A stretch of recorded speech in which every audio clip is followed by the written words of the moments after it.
Hi, it's time for good energy, and I'm Dr. Julie, and we are on Bodyful Day 90, Kinesthetic, and we're looking at adaptation versus ergonomics. So remember that this whole week has been about adaptation, and while I haven't said it outwardly, there is adaptation. We've talked about this before, that comes from bottom up, from your neurons. And that can be like your taste buds when you're having salt or sweet, converting the flavor of something that you're eating. It can be your vision at a red item, or when you go to a red screen, or you go in and out of a theater. That can be bottom up. And in fact, there's an adaptation in the ears where the three bones of the ears are actually the muscles that are around them, little itty bitty muscles, will actually tighten up and pull all of those bones away from each other in order to reduce their intensity. And that happens with loudness. So if you're at a loud rock concert, they will actually tighten up so that you don't have this intense sensory experience. So adaptation can be driven from the bottom up by the body saying, hey, let's fix this. And it can also be driven from top down, which is when something is there and our body decides that that sensory input needs to be blocked. Not that it isn't coming in in an adapted way, but that it needs to be blocked. And it can also be even more top down when we consciously block it because we don't want to think about it. So today we're going to talk about kinesthetic. And remember, kinesthetic is the sense of the muscles and the body and the movement and joints. And the reason why I brought up ergonomics is that ergonomics, the study of ergonomics, efficient, body mindful motion, or fluidity, is really the antithesis of work-based adaptation. So imagine that you're in your office and you have your screen set here, but the door is maybe the door is over, the door isn't right in front of your screen. Maybe it's 90 degrees from your screen. And so what you do is you're typing away and you're always looking at the door, going like this, typing, this, typing, this. And you're always looking at the side and you're wondering, well, at the end of the day, the left side of my neck is really sore. But what your mind was telling you was that you were adapting to it. No big deal. No big deal. We still have work to do. No big deal. Stay here. And it's not that first day that it happens. It's not the second day that it happens, but it's the third month, fourth month, fifth month, sixth month, seventh month, eighth month of typing. Yes, what do you need? Typing, turn and face.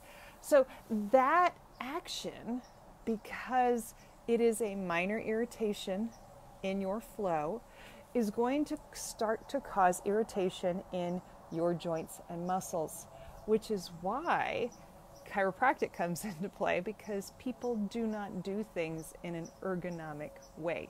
We don't think about those itty bitty irritations.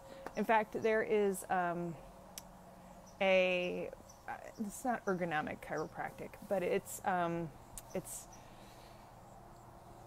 can't remember the term now. It's where chiropractors go in and look at ergonomics, just like a hospital ergonomics expert does.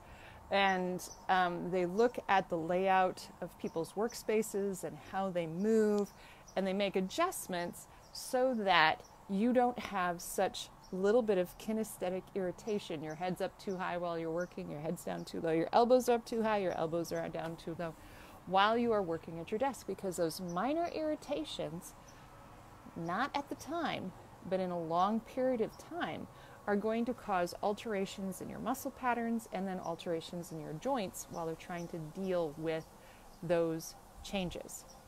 So, how do we work through it if we're not an ergonomics expert? Well, that gets back to adaptation. What are you adapting to? all things being equal, if your screen is here and the door is here, and you notice that you have something on your left side, then maybe moving your desk so that you can face the door.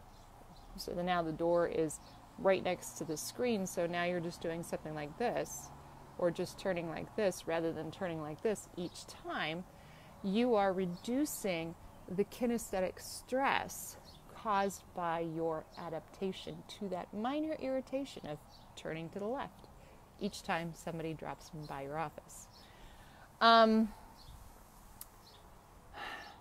One of the things that I have patients think of, especially when they're in my office, is what side of the bed do you sleep on? Oops, sorry. It's not a big thing, but sometimes it's just enough. If you are always sleeping on the right side of the bed, it means you're probably not sleeping on your left shoulder if you sleep in the same bed with somebody else, because if you're sleeping on your left shoulder, you are facing them. And so most likely you are sleeping on your right shoulder. And so I frequently ask people what side of the bed do they sleep on, or what shoulder do they sleep on, because the act of sleeping on the same side can cause kinesthetic irritation. It can cause your body to say, oh yeah, we're okay, we've adapted to it, we're fine.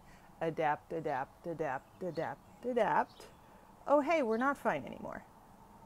You know, just like the blister on your thumb from doing yard work. Adapt, adapt, adapt, adapt. Oh crap. And so that's where ergonomics comes in. So what I want you to do today is start with a very simple exercise. Think about where is your workspace in relationship to the door. And that can give you sort of a hint as to how much am I turning? Am I always looking over this shoulder? And pay attention to that subtle thing. Where am I always standing into one hip when I'm at work? So if we think about standing jobs, again, you may be standing into one hip because it's easier to move things, or things are moving. I spent a summer putting onion rings, concentric battered onion rings into boxes, but they always came from here and moved that way. So concentric, concentric, concentric, slide into your box, concentric, concentric, concentric, slide into your box. I was always moving this way. And it shouldn't surprise you that at the end of the summer, I had a little bit of a crink going this way to here. So think about how things are set up in repetitive actions that you do, because those are going to cause subtle irritations in your kinesthetic muscular ability, which will then eventually can't say will, but could lead to tight muscles, altered spine, and pain in the neck or pain in the back. So last day of adaptation. I'll figure out what we're going to do next week, but I think this was pretty good. There's a lot of stuff in here, and we could even go deeper because we could talk about the mind stuff that blocks this stuff, because those are the big ones. All right. Let's finish this off. Take a deep breath in and release. Have a great day. I'll see you tomorrow. Take care.